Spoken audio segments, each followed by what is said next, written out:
स्वर का व्यंजन से संयोग। देखिए कल हमने पढ़ा था वर्ण संयोग और उसके कितने भेद होते हैं, स्वर और व्यंजन का संयोग, व्यंजन और व्यंजन का संयोग। तो कल हमने पढ़ा था स्वर और व्यंजन का संयोग, किस प्रकार से स्वर और व्यंजन का संयोग होता है।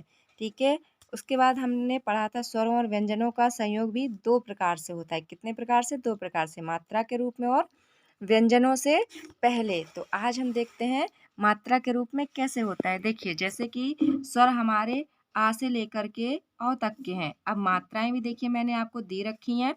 स्वर और व्यंजन का संयोग किस प्रकार से होता है, जैसे देखिए मैंने यहाँ पर का प्लस आर लगा रखा है, बराबर में का किया हुआ है। क्यों? क्योंकि इसमें हमारा स्वर मिल चुका है। यहाँ पर हमारा स्वर नहीं है इसके साथ में, यहाँ पर अलग किया गया है। फिर इसके बाद ये स्वर इसके साथ मिल चुका है। इसी प्रकार से हमारे जितने भी स्वर हैं, मैंने यहाँ पर छोटा आ से लेकर के औ तक आपके स्वर बना रखे हैं। जैसे कि यहाँ देखिए मैंने शब्द बनाए हैं क ल, कल, और अगर बड़ा आ मिलाते हैं तो काल हो गया।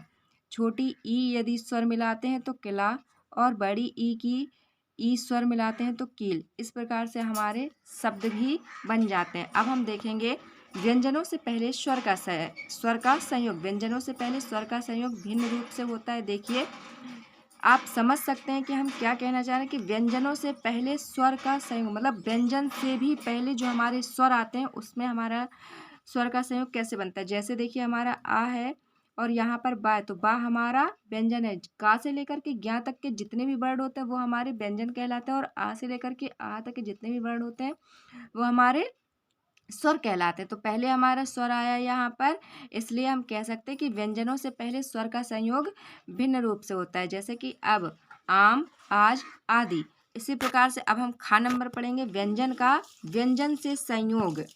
ठीक है, व्यंजनों के परस्पर मेल को संयोग कहते हैं और मिले हुए वर्णों को संयुक्त व्यंजन कहते हैं। देखिए जो भी व्यंजन हमारे मिले होते हैं उनका जो मेल होता है, जब हम दो या दो से अधिक वर्ण मिलाते हैं तो उनको हम क्या कहते हैं? संयोग कहते हैं। लेकिन जब वह उन्हीं मिले हुए वर्णों को, जब वही वर्ण अधिक संख्या में मिल जाते हैं तो उन्हें हम क्या कहते हैं? संयुक्त व्यंजन कहते हैं। इनके संयोग में जिस व्यंजन में स्वर नहीं होता है उसे प्रायः आधा लिखा जाता है। तो देखिए जो हम स्वर लिखते हैं, जो हम व्यंजन लिखते हैं, उस व्यंजन में यदि स्वर नहीं है तो वह व्यंजन कैसा लिखा जाता है? आधा लिखा जाता है। जैसे कि यहाँ पर मैंने शब्द लिखे हैं, देखिए शब्द, तो बा हमारे बा में क्या है? यहाँ पर हमारा स्वर नहीं मिला हुआ है, इसलिए क्या हो गया? हमारा शब्द आधा हो गया। इसी प्रकार से सा देखिए हमारा, इसमें हमारा स्वर नहीं मिला हुआ, इस प्रकार से ये आधा सा है। हम कह सकते हैं कि आधे व्यंजन कई प्रकार से लिखे जाते हैं। इनके मिलाने की कुछ विधियां निम्न प्रकार से हैं।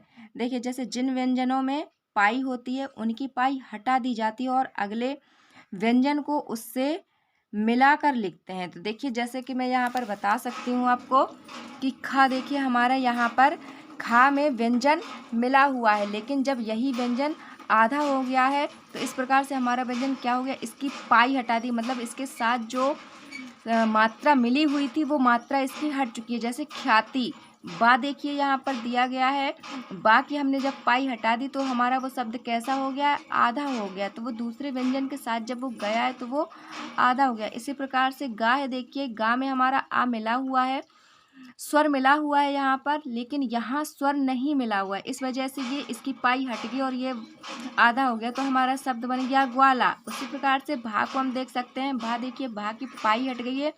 इसी प्रकार से मैंने इतने यहाँ पर जितने भी वर्ड लिखे हुए हैं वो यहाँ पर देखिए ये सभी स्वर मिले हुए हैं इनमें, किंतु यहाँ पर जो भी स्वर हैं या जो भी व्यंजन है इनमें पाई हटा दी गई, मतलब इनकी जो मात्रा है वो मात्रा इनके साथ से हटा दी गई है और ये वर्ड अकेले हो गए हैं, आधे हो गए हैं। चलिए नेक्स्ट वीडियो में हम इसके आगे का देखेंगे, तब तक के लिए लाइक एंड सब्सक्राइब।